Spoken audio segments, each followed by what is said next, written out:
হাকিমুল উম্মত থানভী বলেন, পৃথিবীর সবগুলো ফুল যত সুন্দর, নবীজির এক একটা সুন্নত আরো সুন্দর।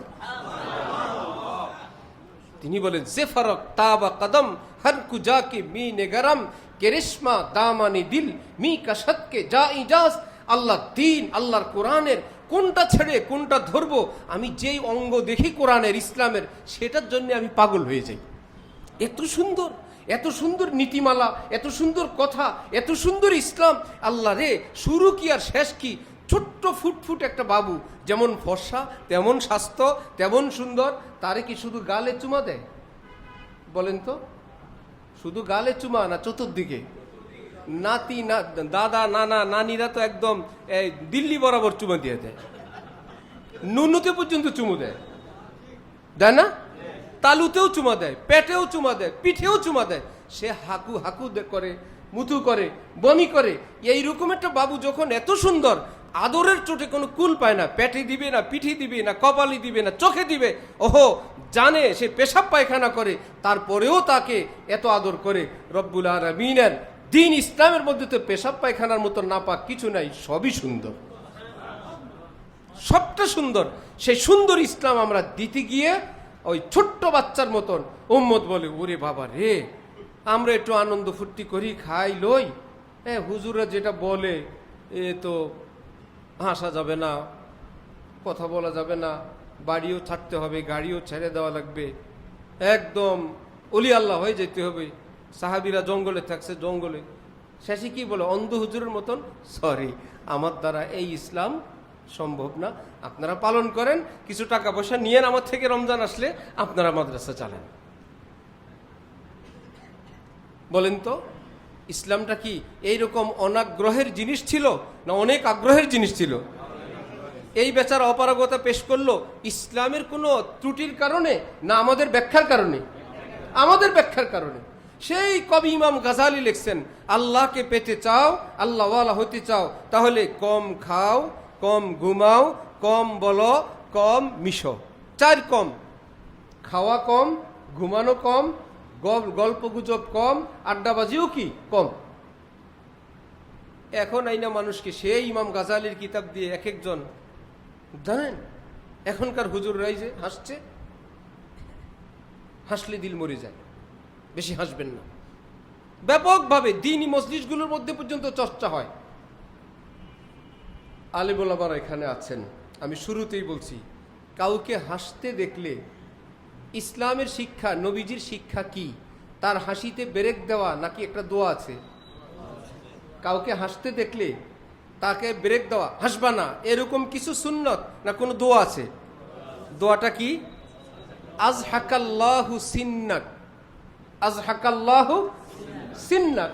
জিহকুন কাকে বলে? তাবাসসুমকে বলে না তার উপরেরটাকে বলে? মুচকি হাসিকে বলে তাবাসসুম, আর হালকা আওয়াজ হবে, দাঁত দেখা যাবে, এটার নাম কি? জিহিক। এক লোক হাসতেছে, নবী বলেন, আমার কোন উম্মতকে যদি দেখো হাসতে, তোমার বাচ্চা হোক, বন্ধু হোক, আলেম হোক, তার জন্য দোয়া করে দিবা, আজহাকাল্লাহু সিন্নাক, আল্লাহ তুঝে হাসতা রাখে, আল্লাহ আপনাকে সুখে, শান্তিতে, ইজ্জতে, নিরাপদে রাখুক, আপনার মুখে আল্লাহ হাসি ফুটে রাখুক। দোয়া কি কোন দরবার শরীফের না নবীজির? আপনি আমি কোরআন শরীফের এক আয়াত, ফালিয়াজহাকু কলিলান ওয়ালিয়াবকু কাসীরা। ভাই কোরআন শরীফে আছে, কম হাসো, বেশি কান্দ। হযরত থানভী বলেন, আল্লাহ রে কি গজব, এই কথা তো দুনিয়ার কাউকে বলতে বলেন নাই আল্লাহ।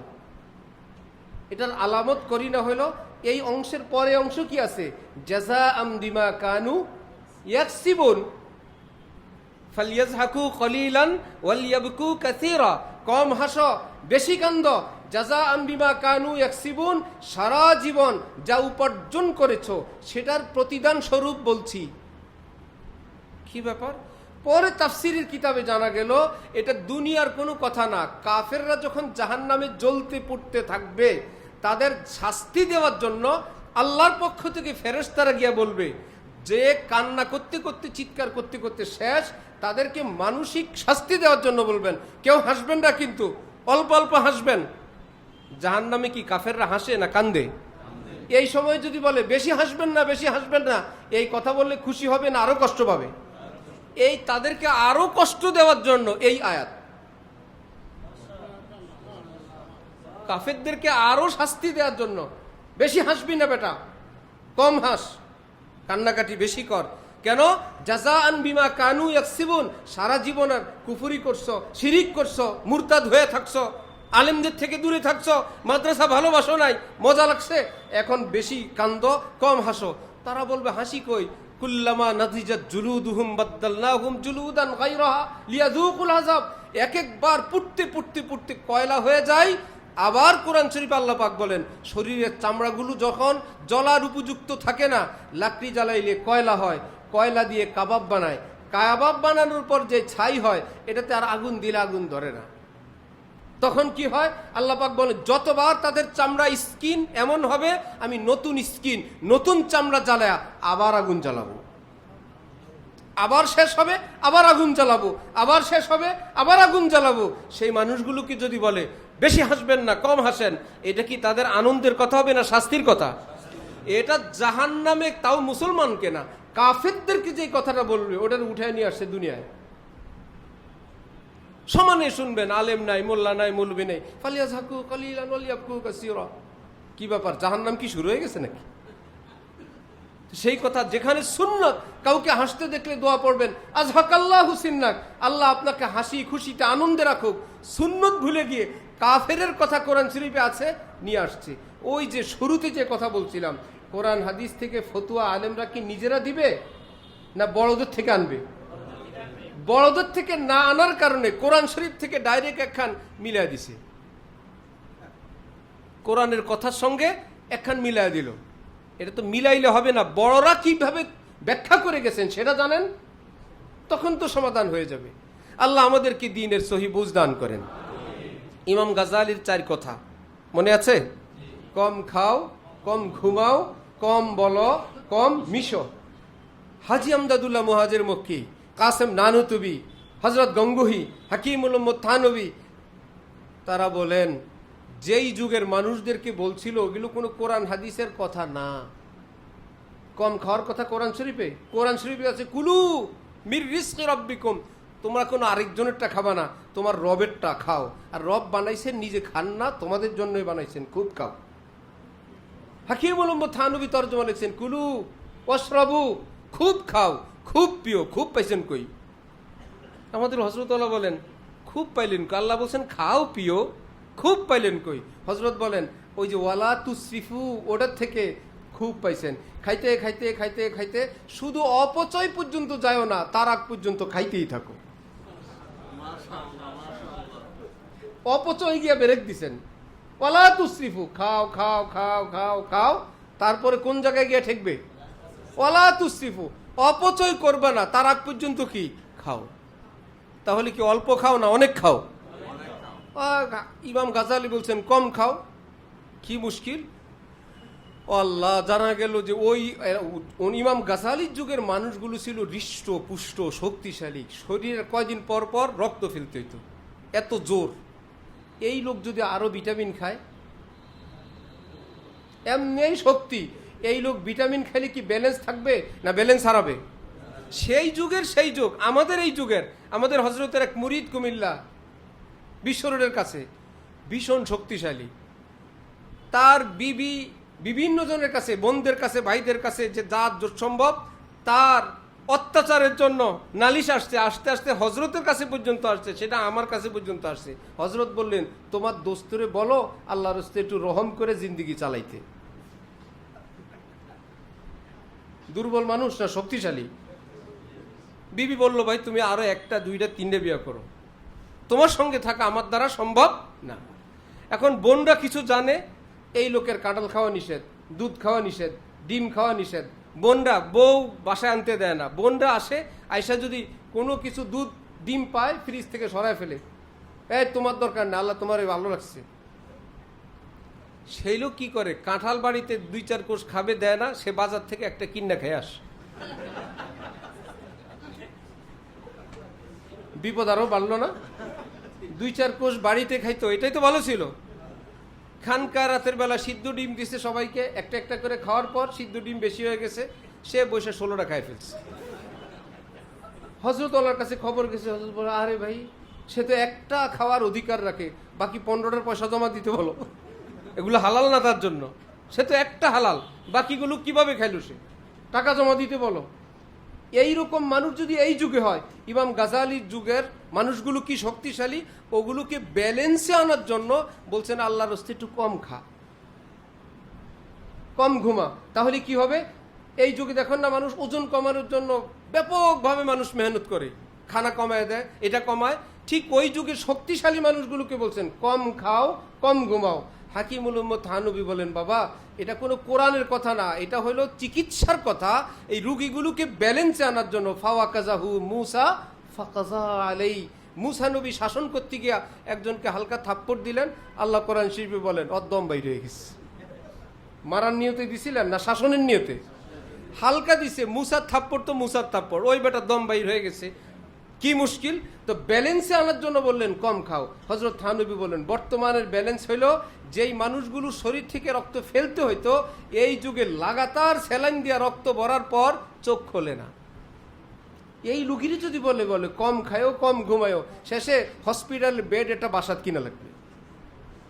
এখন আর কম খাও কম ঘুমাও নাই, খুব খাও খুব পিও, আর কাম বি ইচ্ছে, খুব লো, খুব ভালো ভালো খাও, হৃষ্টপুষ্ট থাকো, এই দেহ শক্তি দিয়ে কাজও নাও, সেজদাও করাও, তেলাওয়াত করাও, দোয়া মুনাজাত করাও, শক্তি আছে বন্দিগি করাও।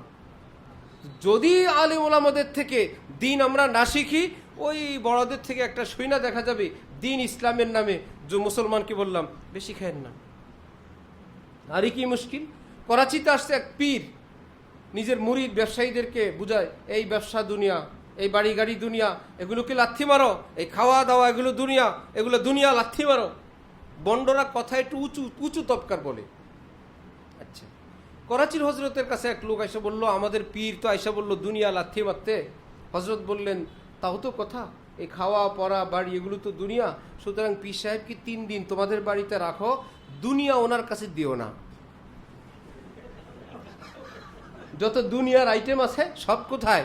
যে হজরত আমরা চাচ্ছি দুনিয়া আপনার সঙ্গে টাচ যাতে করতে না পারে। 3 দিন না খাওয়ায় রাখার পর তাকে বলবা, হুজুর দুনিয়ার একটা লাথি মারেন তো। বলবেন লাথি মারার জন্য পা উঠানোর বল নাই, চাপাবাজি করে, কথা তো বলে বড় বড়, দুনিয়া বুঝেই নাই। সারা জীবন আমরা শুনলাম দুনিয়া লাথি মারো, দুনিয়া ছাড়ো, আপনারা শোনেন নাই? শেষে মুসলমানরাই বলে, হুজুর ওয়াজ করে, হুজুর ছাড়ছে দুনিয়া, হুজুরের বাড়ি দেখছ, হুজুরের খবর শুনছ, গাড়ি শুনছ, মোবাইল দেখছ, বলে কি না? দুনিয়া লাথি মারতে বলে, দুনিয়ার ভিতরে বসা, তাম দুনিয়া হুজুরের কাছে, আর হুজুর বলে দুনিয়া লাথি মারো। হযরত জালালউদ্দিন রুমি রহমতুল্লাহ আলাই মসনদ শরীফের মধ্যে এটার উত্তর, প্রশ্ন এবং উত্তর দিয়ে দিলেন, চিস্তি দুনিয়া আজ খোদা গাফিল বুদান। ভাইরা, দুনিয়া কি, যেই দুনিয়াকে লাথি মারার জন্য আলোচনা হয়, শুনছো তোমরা? কাকে লাথি মারবা চিনলেই না লাথি মারবা, গলত জায়গায় লাথি মারলে তো হবে না। মদ খোর যেরকম মদ খাওয়ার পর ইঁদুর বা চিকা দৌড়াইতে থাকে, দৌড়াইতে দৌড়াইতে চিকা ঢুকে গেছে বিল্ডিংয়ের নিচে, এখন বিল্ডিং ধাক্কায়, ধাক্কাইতে ধাক্কাইতে এখন পা আরো পিছন নিচে, আরো পিছনে টাইট করে ধাক্কানোর জন্য সোজা হয়ে দাঁড়ানোর পর দেখে যেখানে দাঁড়ায় ধাক্কানো শুরু করছি, এখন তো আমার থেকে বিল্ডিংয়ের দূরত্ব বেশ লম্বা দেখা যাচ্ছে, এইটুকুন মনে হয় সরে গেছে। বিল্ডিং সরছে না নিজে সরছে? এর সালা আবি নিকলোগে, কিছু তো সরাই ফেললাম, অল্প একটু পরেই ইঁদুর তোরে বাইর করে ছাড়বো। আসল কথা হলো মাথা ঠিক নেই। কাকে লাথি মারবো এটা যদি জানা নাই থাকে, পরে জানা গেল, ওহো। হযরত থানবী বলেন, এই টাকা, এই পয়সা, এটা দিয়েই কিন্তু সতর ঢাকি, এটা দিয়েই কিন্তু রিজিক খরিদ করি, এটা দিয়েই কিন্তু মসজিদ, এটা দিয়েই মাদ্রাসা, এটা দিয়েই চিকিৎসা, এটা হলো সব রিজিকের মূল এই পয়সা। আমি কোনোদিন বাম হাতে লেনদেন করি না, কোনোদিন কাউকে এরকম নিক্ষেপ করি না, আমি এই টাকাকে সম্মান করি। আমরা শুনছি লাথি মারো, উনি বলেন সম্মান করো। দুনিয়া না লাথি মারতে হবে? জালালউদ্দিন রুমি বলেন, যেই দুনিয়াকে লাথি মারার কথা সেটার নাম কি শুনছ? আজ খোদা গাফিল বুদান, আল্লাহকে ভুলে যাওয়া, গুনায় লিপ্ত হওয়া, এটার নাম দুনিয়া। যত লাথি মারতে মন চায় গুনারে লাথি মারো, যত ছাড়তে মন চায় কি ছাড়ো? গুনাহ ছাড়ো। যত লাথি দিতে মন চায় কারে লাথি দাও? গুনাহকে লাথি দাও। ইমামে আজম আবু হানিফা কি ছোট ব্যবসায়ী ছিলেন না বড় ব্যবসায়ী? সেই যুগের কুফার সবচেয়ে বড় ব্যবসায়ী ছিলেন। উনি দুনিয়ারে লাথি মারেন নাই? কথা বলেন। দুনিয়াকে লাথি মারলে সবচেয়ে বড় ব্যবসায়ী হয় কেমনে? সবচেয়ে বড় ধনী হয় কেমনে? মৃত্যুর পর নগদ শুধু ওনার বিছানার নিচে, সিটের নিচে যে স্বর্ণ মুদ্রাগুলো পাওয়া গেছে, টাকা, স্বর্ণের টাকা, সেটা ছিল 54,000 দিনার। বর্তমান যুগে কত 100 কোটি টাকা শুধু বিছানার নিচে নগদ পাওয়া গেছে। না বুঝে দুনিয়া লাথি মারেন। কোন বরাবর লাথি মারবে জানে না।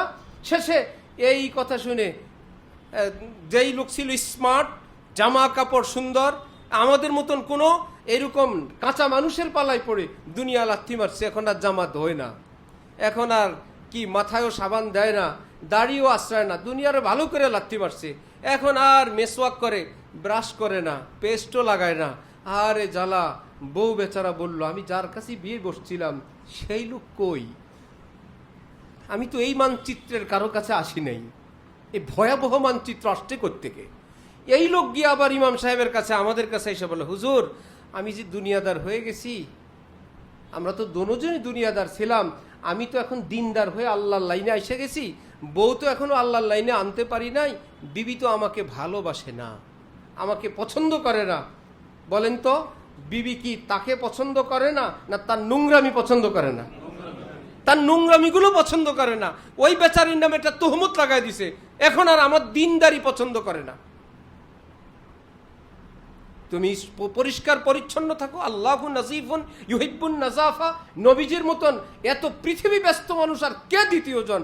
তার পকেটে সব সময় চিরুনি। নবীজির পকেটে কি থাকে? মাথার কাছে আয়না থাকে। আবার নিচে বলেন, মান কানা লাহু শারুন ফালইউসলিহু। যার চুল আছে, যার দাড়ি আছে, আমি নবী ঘোষণা দিচ্ছি সে যেন সেটাকে যত্ন করে সাজুগুজু করে রাখে। সুবহানাল্লাহ বিহামদি।